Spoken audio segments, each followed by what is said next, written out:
Hola, les habla Pepe Vaz y les doy la bienvenida a otra edición del devocional diario Un Ratito en la Palabra. Ayer tratamos en Éxodo capítulo 17 versículo 6 la relación directa de golpear la peña en el Antiguo Testamento con el sacrificio de Cristo en la cruz del Calvario. Establecimos primeramente que todo evento en el Antiguo Testamento es la narración de la historia redentora de Dios revelada en Cristo Jesús de manera progresiva.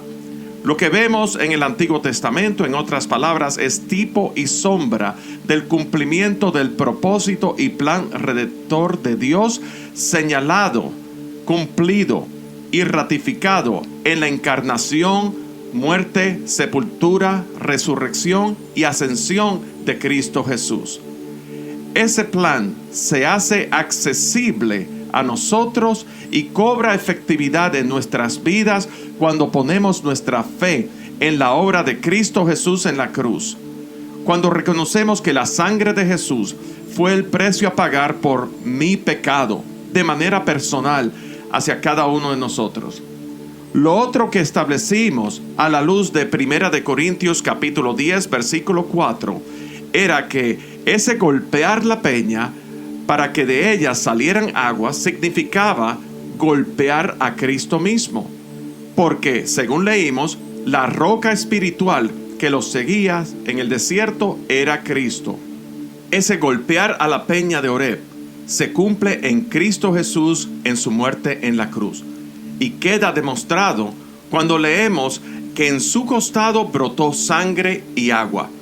Sangre que fue el precio que satisfizo la justicia de Dios por el pecado y por la cual compró el precio de nuestra redención. Agua que es tipo de la palabra de Dios que nos vivifica, nos refresca y nos lava. Pues bien, en el día de hoy trataremos la suficiencia del sacrificio de Cristo en la cruz. Ayer les pedí que meditaran en dos preguntas. ¿Es suficiente el sacrificio de Jesús para nuestra salvación? ¿O es necesario algún aditivo al sacrificio de Cristo? Con esto responderemos la interrogante en torno al segundo factor que llevó a Dios a no conceder la petición de oración de Moisés de permitirle la entrada a la tierra prometida. El primer factor fue la desobediencia y la falta de fe de Moisés impulsada por las presiones del pueblo. Pero el segundo factor tiene una trascendencia espiritual en lo que concierne al pacto redentor de Dios, cumplido en el sacrificio de Cristo en la cruz. Eso es un asunto muy serio para Dios, que no podía ser obviado. Pues en base a eso, vayamos a Números capítulo 20, versículos 7 y 8. El pueblo de Israel, liderado por Moisés, se encontró en una situación similar a la que se había encontrado en Éxodo 7. Pero esta vez el escenario era distinto. Se encontraban en el desierto de Sin, pero en el pueblo de Cades. Allí había muerto María, la hermana de Aarón y Moisés. Luego la primera generación que rechazó la tierra prometida, cuando le prestó sus oídos a 10 de los 12 espías de la tierra, le fue dicho que moriría en el desierto sin entrar a la tierra. Eso lo dice en Números capítulo 13.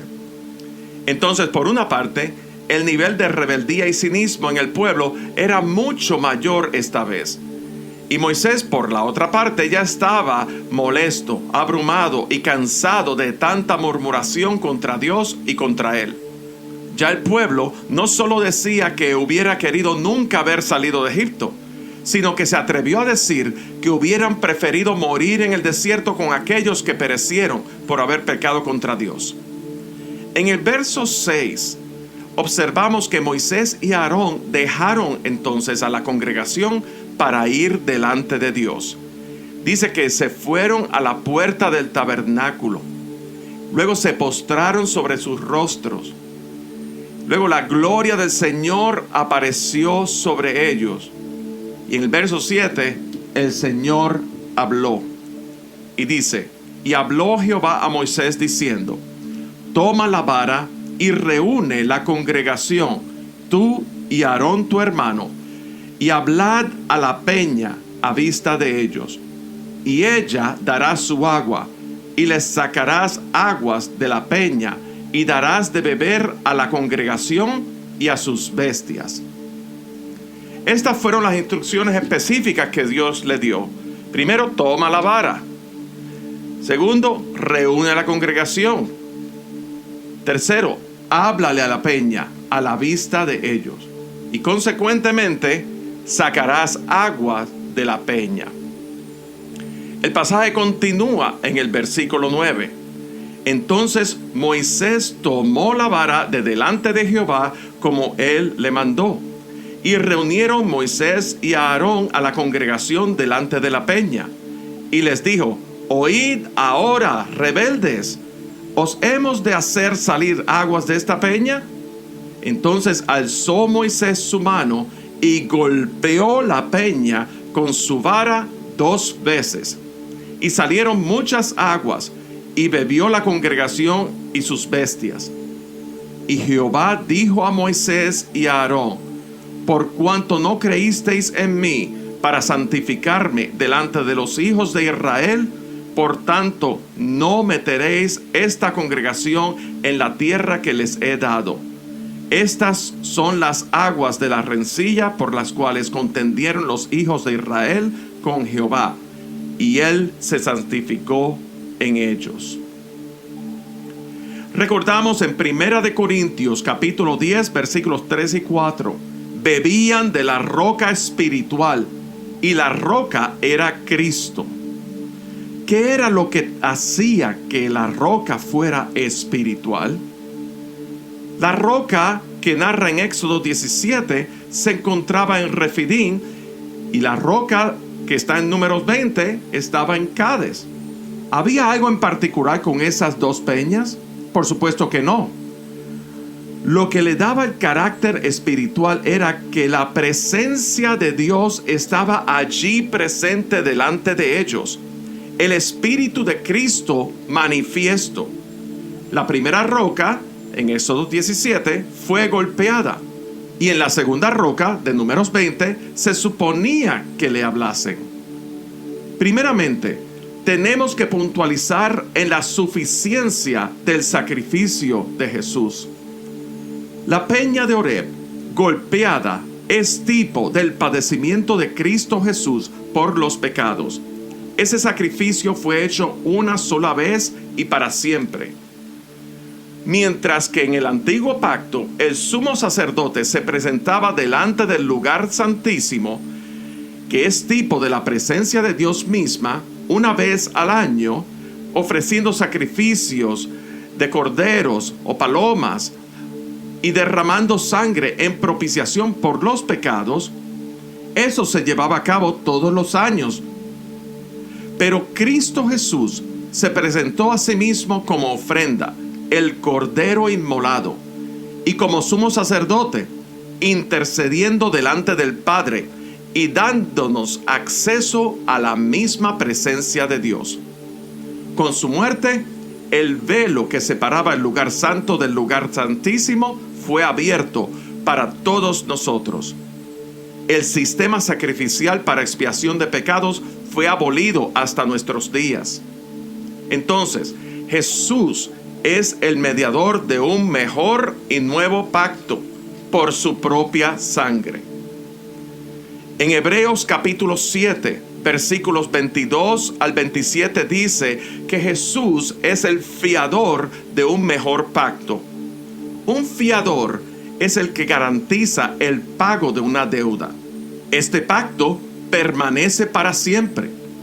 El sacerdocio de Cristo es inmutable. Puede salvar perpetuamente a los que por él se acercan a Dios. O en otras palabras, a los que ponen la fe en él, en Jesús. Es un sacrificio hecho una sola vez para siempre. Por otra parte, en Hebreos capítulo 9, versículos 28 dice que Cristo fue ofrecido una sola vez para llevar los pecados de muchos.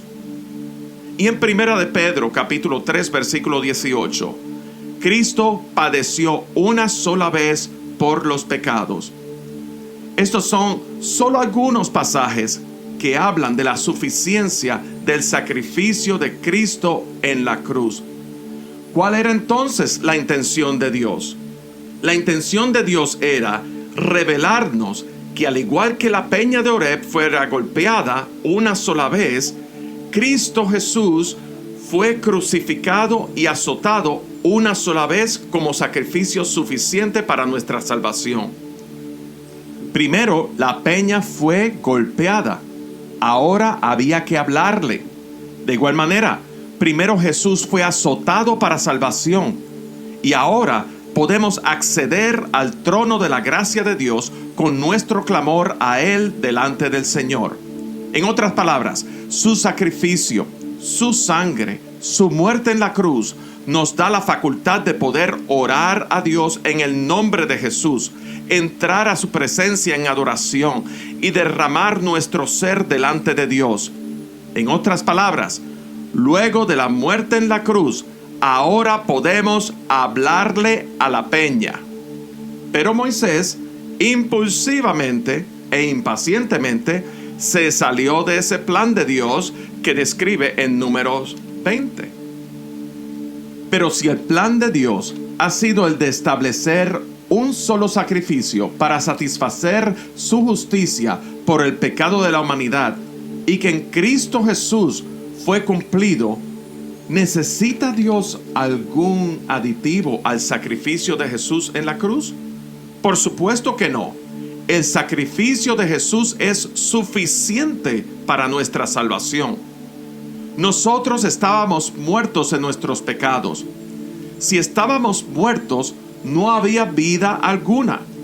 En Cristo Jesús nos dio vida juntamente con Él. Ese es el poder de la resurrección. Con su muerte, el acta de decretos que había contra nosotros fue anulado. La sentencia de muerte por nuestro pecado fue cancelada. Se satisfizo la paga del pecado. Con su resurrección se nos dio vida junto a Él. Jesús venció todo el poder del pecado sobre nosotros. Y ahora, por causa de su vida en nosotros, podemos tener comunión directa con Dios, tener una relación con Dios, y podemos sentir su presencia en nosotros.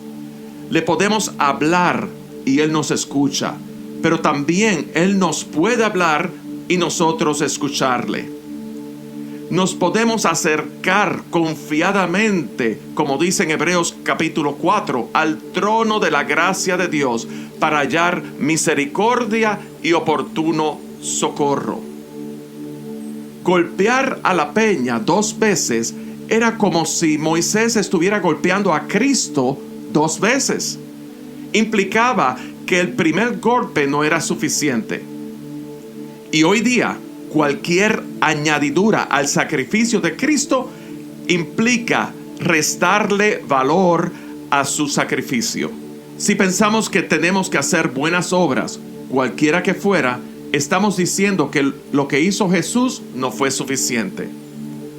Si tomamos la comunión del pan y del vino equivocadamente bajo la premisa falsa de que ese pan literalmente se transustancia en el cuerpo de Cristo y el vino en la sangre, estamos diciendo que el sacrificio que Jesús hizo en la cruz hay que repetirlo una y otra vez para que podamos mantener nuestra salvación vigente. Por lo tanto, la cruz sola no es suficiente. Si cada vez que pecamos tenemos que hacer sacrificios de abstinencia de comida o de castigarnos en penitencia, entonces estamos diciendo que la provisión de Dios en Cristo Jesús tampoco es suficiente. Por eso es que, como vimos hace unos días en Deuteronomio capítulo 3, que cuando Moisés oró al Señor, la respuesta fue en negativa. La razón de eso también lo vimos en Números capítulo 20.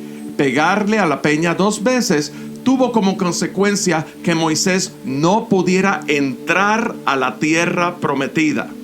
Asimismo, ninguna cosa que hagamos por nuestro propio esfuerzo o por nuestra propia justicia puede hacernos aptos para nuestra entrada en la presencia de Dios, en el cielo, en la vida eterna, a la salvación de nuestras almas. Nuestras justicias son como trapos de inmundicia. Y por eso, sin que me quede nada por dentro, sin ninguna duda y con toda convicción de corazón, puedo declarar que con la base escritural que hemos expuesto en este devocional, que es una herejía, una falsedad y una mentira, cualquier enseñanza, doctrina o tradición que predique algo contrario o diferente a la justicia y castigo de Dios por nuestro pecado, imputado totalmente a su Hijo Jesús en la cruz del Calvario, para que a través de su muerte y sacrificio sustituto, único y suficiente, seamos hallados justos delante de Dios por medio de la fe en Jesucristo. Decir algo contrario a ese principio es decir una herejía, y no debemos seguir esa doctrina. En el Evangelio, la justicia de Dios se revela por fe y para fe. El justo por la fe vivirá. Romanos capítulo 1, versículo 17.